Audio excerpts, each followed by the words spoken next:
Okay, this is a short tutorial on how to use curves. Curves are a fantastic way of changing brightness and contrast on an image. I'm going to show you in Photoshop and in Premiere on this.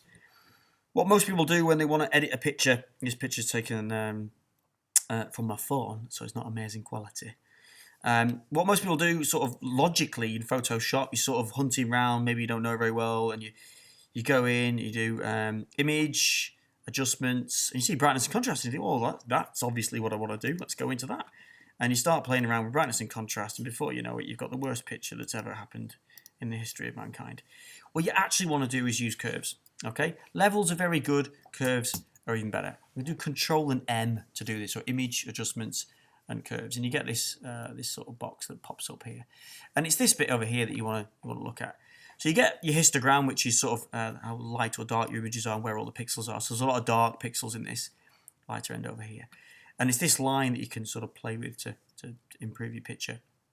So dead simple. You just sort of, like, if you click on the line, you can add a dot, and then you can sort of move that dot around and the line will sort of follow. So you make it lighter or darker. Lighter or darker.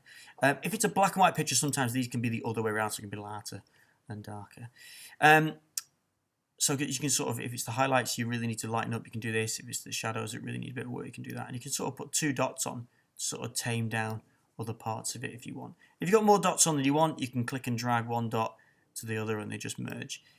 What also looks really good is contrast. So you can add two dots and it's an S shape that you're after for increasing contrast. So in this picture, we get something a little bit more dramatic, looks a bit more exciting. You've got a little button over here as well, preview, which is exactly what it says on the tin, before and after. So you can see, am I making this better? Well, yeah, I am actually now, so it's a little bit more exciting. So an S shape is quite good as well. What you really don't want to do, and it's quite easy to do by mistake, is if I do that, and I'll just zoom in to show you, this, where it hugs the edge, you've lost detail. Okay, you're drowning out detail, so it's not good. So what you want to do here is always add an extra dot and just bring it back so it's just close to the edge, but not quite over it. So so that's how that works, which is quite good. And oh, actually, I'll tell you what I'll do. I wasn't going to show you this, but it's a Wednesday. Why not? I'll just undo what I've done there. You can also use down here in your layer window, adjustment layers, and you can add an adjustment layer of curves. And it's the same box that pops up, and you can still play around with it. Blah blah blah blah. But this adjustment layer isn't attached to the image itself. It's just applying this to everything below it. So if you've got multiple layers that all need a little bit of work like this, you can drop that in, you can turn it on or off, and you can even go back in and edit it at any time, even after you've saved it as a Photoshop file. So adjustment layers, they're quite handy for that as well. Worth a play. Next in Premiere, got two video clips here, both extremely similar. Just of City at Night. And so what we could do here is play with the curves to just play around with the image a little bit more.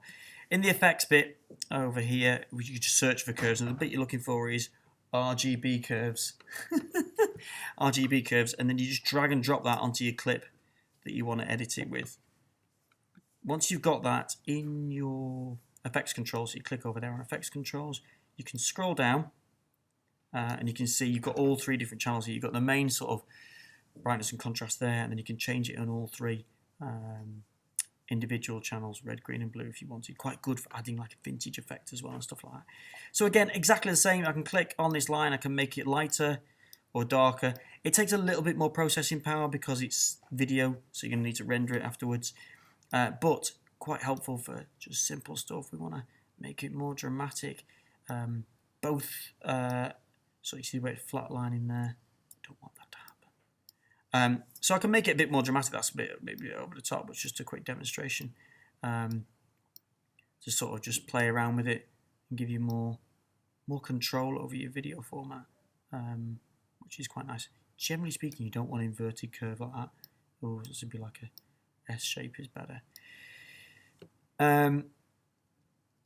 Yeah, so that works out quite well, doesn't it? It's okay. One little bit I was going to show you on this on video, where you do it onto one video and you think, oh, well, I've got another clip. So I've deliberately put down here two clips. They're actually from the same clip. I just chopped them in half and took the middle bit out. what you can do there is, if you've done it to one video and you know the other one has the same settings, rather than go back in and try and match it, you just in your effects controls, click on RGB curves, copy that, so Command and C on your Mac, Control and C on your PC. Make sure you click on the other one, and then just Control V. Oh, I pressed the wrong button there, excuse me. Control V, and it'll just paste that same effect in, so it saves you sort of doing that. You can highlight multiple clips as well when doing that, which works out quite nicely. So yeah, worth having play around with the colours as well. You got some fantastic vintage effect and that sort of stuff. Enjoy. Thought it'd look quite cool making this video. I can't help it sometimes, you know. It's all good. Till next time.